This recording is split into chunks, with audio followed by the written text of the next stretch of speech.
누구나 한 번쯤 동창회 초대를 받아본 적이 있을 겁니다. 학창시절의 추억이 떠오르기도 하고 그땐 그랬지 하며 웃고 떠들 생각에 괜히 마음이 설레는 경우도 많죠. 하지만 그 자리에 나가는 게 안양 반갑기만 한 일은 아닙니다. 누군가는 그 모임을 통해 자신을 과시하고 또 누군가는 오랜만에 나타난 친구를 만만한 사람으로 여기며 이용하려 들기도 하니까요. 이야기를 끝까지 들어주시면 좋겠습니다.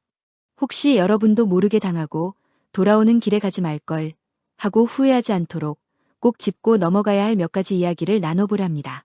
그리고 영상이 괜찮으셨다면 좋아요와 구독, 그리고 댓글로 여러분의 경험도 함께 나눠주세요. 여러분의 이야기 하나하나가 또 다른 누군가에겐 큰 위로와 힌트가 될 수 있습니다. 동창회라는 건 겉보기엔 추억을 나누는 자리처럼 보이지만 사실 그 밑바닥에는 무의식적인 비교 심리가 도사리고 있습니다. 인간은 본능적으로 서열을 따집니다. 이건 원시 시대부터 남아있는 본능 중 하나죠. 누구는 지금 사업을 얼마나 크게 했는지, 누구는 자녀가 어느 대학을 갔는지, 누군가는 얼굴이 많이 상했더라는 얘기를 하며 상대를 평가합니다. 이러한 모임에서 사람들은 자신이 우위에 있다고 느끼면 안도감을 느끼고 반대로 누군가가 더 잘나 보이면 질투와 경쟁심을 느낍니다. 그러다 보니 말 한마디, 행동 하나에 많은 의미가 실리고 그걸 통해 나를 어떻게 보일까를 끊임없이 의식하게 되는 겁니다. 동창회는 단지 옛 친구를 만나는 자리가 아니라 어떤 면에선 현재의 나를 시험받는 무대가 되기도 합니다. 그래서 그 자리에 나가기 전 우리는 미리 내 자신을 어떻게 보여줄지 고민하게 되죠. 바로 여기서 문제의 시작이 생깁니다. 동창회에서 사람들이 무심코 하는 행동 중에 정말 위험한 게 있습니다. 바로 잘 지내냐는 말에 과하게 솔직하게 답하는 것입니다. 예를 들어, 요즘 일이 좀 힘들어. 그냥 먹고 살기 바쁘지. 실은 좀 어렵지 같은 말이죠. 물론 우리는 친구 앞이라 편하게 말하고 싶은 거고 그 시절을 함께한 동창이니 이 정도는 괜찮지 않을까 싶을 수도 있습니다. 그런데 현실은 다릅니다. 그 순간 누군가는 속으로 이렇게 생각합니다. 아, 얘는 지금 좀 어려운 상황이구나. 그럼 나한테 의지하겠지. 또 누군가는 이렇게 계산하죠. 지금 돈이 없다는 거네. 다음번 모임 땐 밥값 안 낼 수도 있겠다. 그들의 머릿속에는 여러분의 현실에 공감하기보다는 이 친구를 내가 어떻게 다룰 수 있을까? 이 사람은 만만하다는 무의식적 판단이 먼저 작동하게 되는 겁니다. 인간관계라는 게 원래 그렇습니다. 특히 오래 못 본 사이에서는 현재의 모습이 전부인 것처럼 여겨지니까요. 또 한 가지, 자신의 과거 이야기를 지나치게 미화하거나 반복하는 행동도 피하셔야 합니다. 나 예전에 진짜 잘 나갔었어. 그때 우리 팀에서 나만 인정받았잖아 같은 말은 순간의 공감은 얻을 수 있어도 돌아서서 그래서 지금은 뭐 어쩌라고? 라는 뒷말을 유발하기 쉽습니다. 그리고 아이러니컬하게도 그런 과거 자랑은 상대에게 지금은 별 볼 일 없나 보네라는 인식을 심어주기도 합니다. 한 가지 실제 사례를 말씀드릴게요. 제 지인은 몇 년 전 고등학교 동창회를 나갔다가 큰 후회를 했다고 했습니다. 당시 그는 이직한 지 얼마 안 되어 수입도 줄고 심리적으로도 위축돼 있던 상황이었죠. 동창들 앞에서 그냥 솔직하게 요즘은 좀 힘들다고 털어놨고 처음엔 다들 위로해 주는 것 같았답니다. 그런데 며칠 뒤부터 연락이 오기 시작했대요. 혹시 내가 투자하는 거 관심 있냐?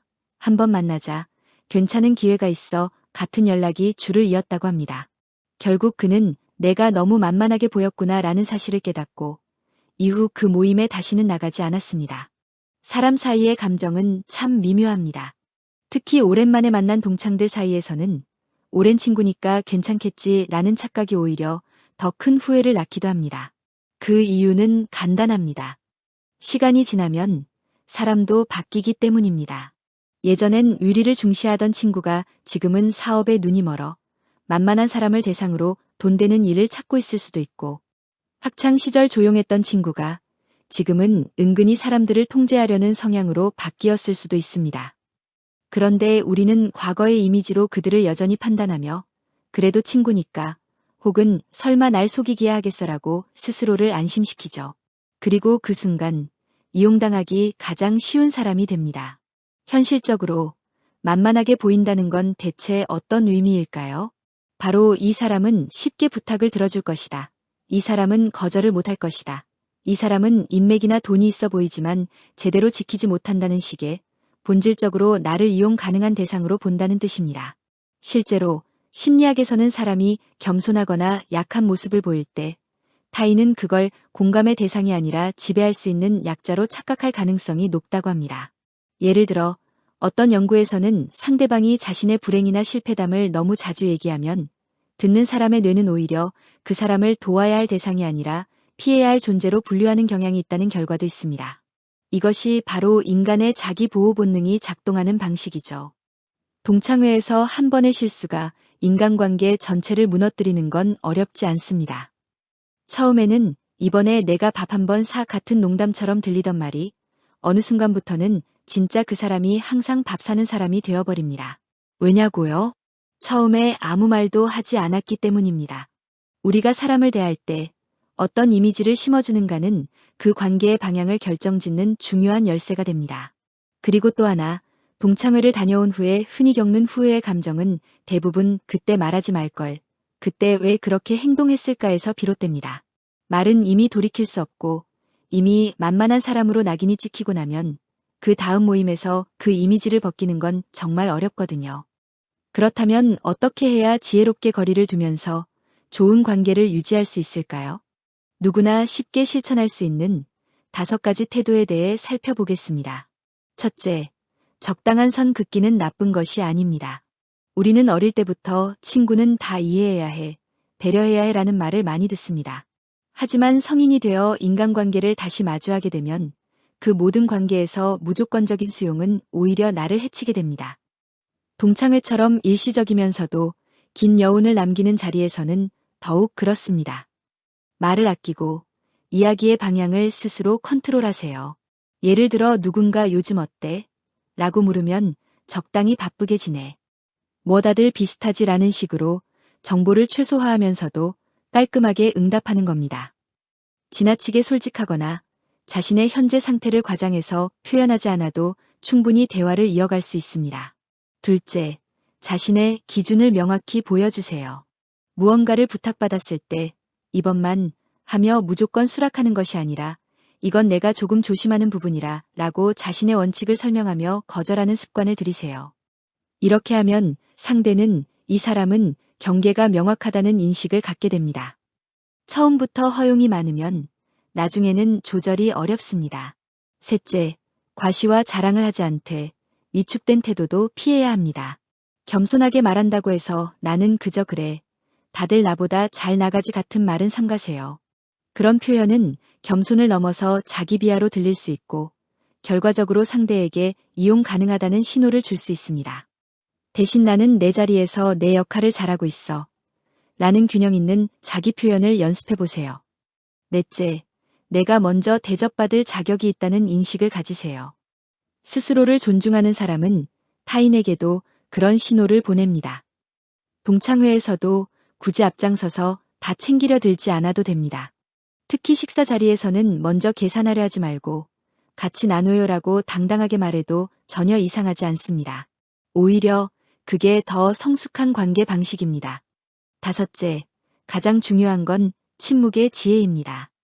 가끔은 말을 하지 않는 것이 오히려 사람들의 호기심과 존중을 끌어내기도 합니다. 그 사람 뭘 하는지 잘 모르겠더라. 근데 뭔가 있어 보여라는 말이 가장 듣기 좋은 평일 수도 있어요. 그러니 꼭 모든 걸 털어놓아야 한다는 생각에서 벗어나세요. 내 이야기를 공유하는 것은 관계를 쌓은 후에 그리고 신뢰가 생겼을 때 해야 할 일입니다. 혹시 과거에 이미 만만하게 보였던 경험이 있다면 다음 동창회에서는 적당한 거리두기와 차분한 태도, 그리고 필요한 순간의 단호함으로 다시 균형을 잡아갈 수 있습니다. 사람들은 새로운 이미지를 빠르게 받아들이기 때문에 단 한 번의 변화된 태도만으로도 관계의 흐름을 바꿀 수 있습니다. 오늘 이야기의 핵심은 이렇습니다. 동창회는 단순한 추억 나눔의 자리가 아니라 현재의 나를 재조명받는 무대이기도 합니다. 그곳에서 내가 어떤 태도를 보이느냐에 따라 누군가는 나를 존중하고 또 누군가는 나를 만만하게 보며 이용할 여지를 찾습니다. 그리고 그 시작은 아주 사소한 말 한마디, 요즘 힘들어에서 시작될 수도 있습니다. 물론 친구 앞에서 솔직할 수 있다는 건 귀한 일입니다. 그러나 그 솔직함이 나를 해치는 방향으로 작용할 수 있다는 점을 잊지 않아야 합니다. 자신의 가치를 지키는 것, 그것은 결코 거만하거나 이기적인 태도가 아닙니다. 오히려 그 선을 지킬 줄 아는 사람이 진짜 건강한 인간관계를 유지할 수 있습니다. 관계는 결국 적당한 거리와 균형 속에서 꽃피는 법이니까요. 한 가지 명언을 소개하며 마무리하고 싶습니다. 프란치스코 교황은 이런 말을 남겼습니다. 친절은 필요하지만 이용당하지 않을 만큼의 단호함도 함께 갖춰야 한다. 오늘 여러분과 나눈 이 이야기가 앞으로 어떤 모임에 나가든지 내가 나를 보호하고 동시에 당당하게 서는데 작은 도움이 되었으면 합니다. 혹시 이미 비슷한 경험이 있으셨나요?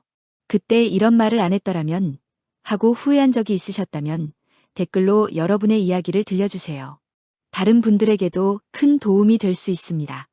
영상이 유익하셨다면 구독과 좋아요, 그리고 알림 설정까지 부탁드립니다. 작은 클릭 한 번이 저에겐 정말 큰 응원이 됩니다. 그리고 무엇보다 오늘도 자신을 아끼는 하루 되시길 바랍니다. 여러분의 관계가 조금 더 단단하고 평화로워지기를 진심으로 응원합니다. 감사합니다.